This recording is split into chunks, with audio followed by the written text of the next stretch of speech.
In a time of fed-up voters and the dawn of YouTube, this was an idea whose time had come. I cut together a promo video with Ian's footage from American Blackout. A week before the election, I uploaded it to YouTube.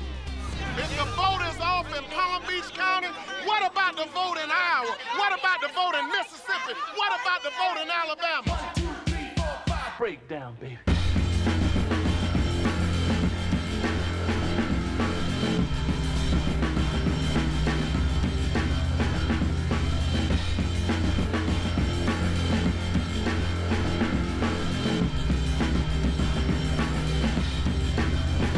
They try to turn people away, and it's not right. We need to stop all of this.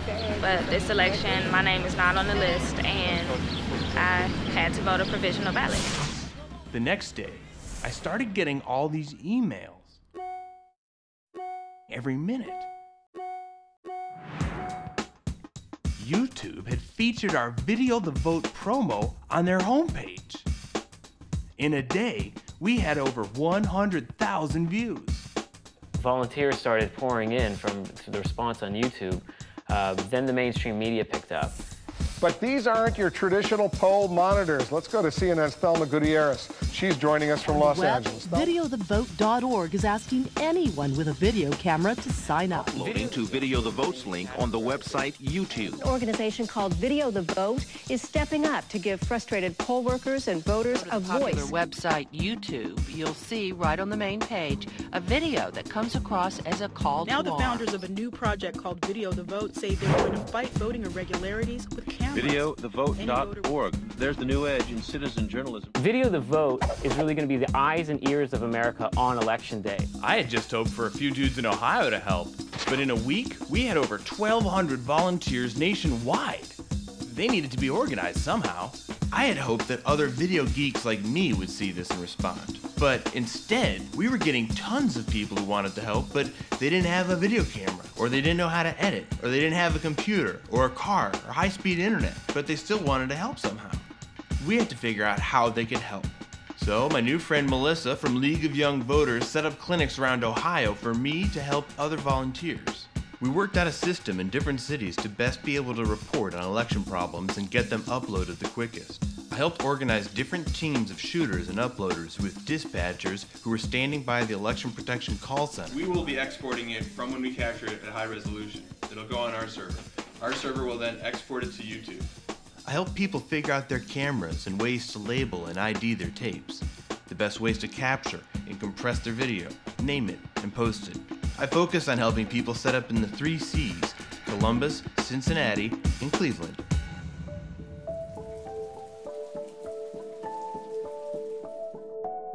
I didn't know if anyone would show up on Tuesday, or if we'd tape anything helpful. All of the pundits, all of the left-wing, activists had Ohio in Kerry's column, where the president was down by 9 or 11 points in many of the polls. On Election Day, you delivered.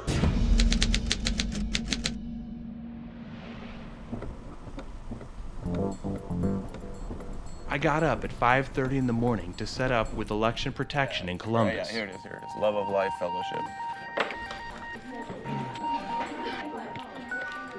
So let me... Oh, I got an email from Kim Blackwell this morning. And when you vote today, make sure to bring valid ID. Even if it shows the previous address, and there's already people being turned away in Columbus for not having the current address.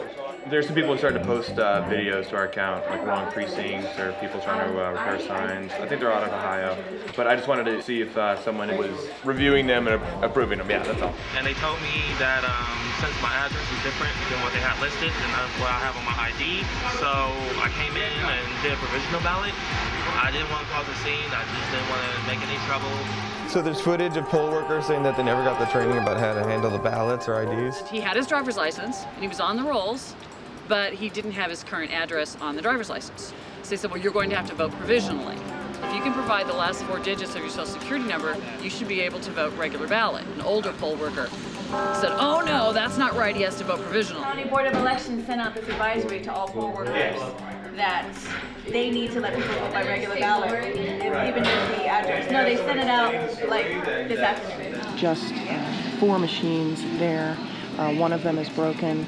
We've got this line over here. There are 4 machines, and only 2 of them are working. The machine is messed up. They couldn't let anybody vote on the touchscreen machines because they had no working access cards, and everybody was voting provisionally. And they told me the machines was down, and they couldn't get them up. Can I come back this afternoon? They said nothing about no paper ballots. You asked them to leave because they're why? He said that they can't be anywhere near the polling places. They're behind the flags. I'll go over there. There you go. All right, you guys gonna bail me out? Yeah. We won't come to that, right? Of course not. All right. You're a soldier of democracy, Dan. All right. Here. And they said we could stand up there. Then we stood up there for like maybe about an hour, and they said, we know he come out, so we're gonna be arrested for criminal trespass if we don't get out the property and come across the street. He said, come on, Period. I'm an attorney with election protection. I mean, I can tell you 100% that's completely illegal. So you interviewed someone who saw their vote flip for Blackwell? Yes. Where's that tape? We are short of machines. Well, I've been waiting approximately 2 hours to vote, and I've just never seen it this bad in my life.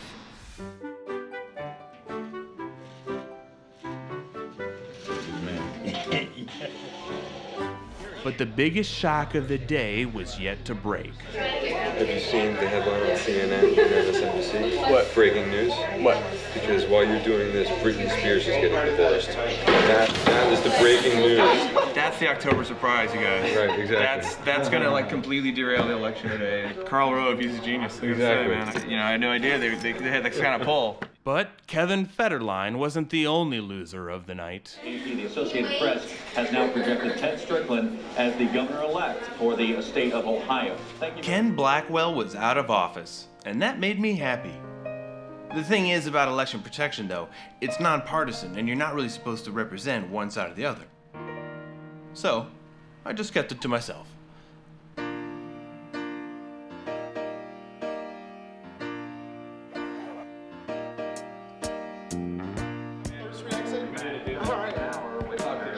Thank you, man. Good job. It went smooth.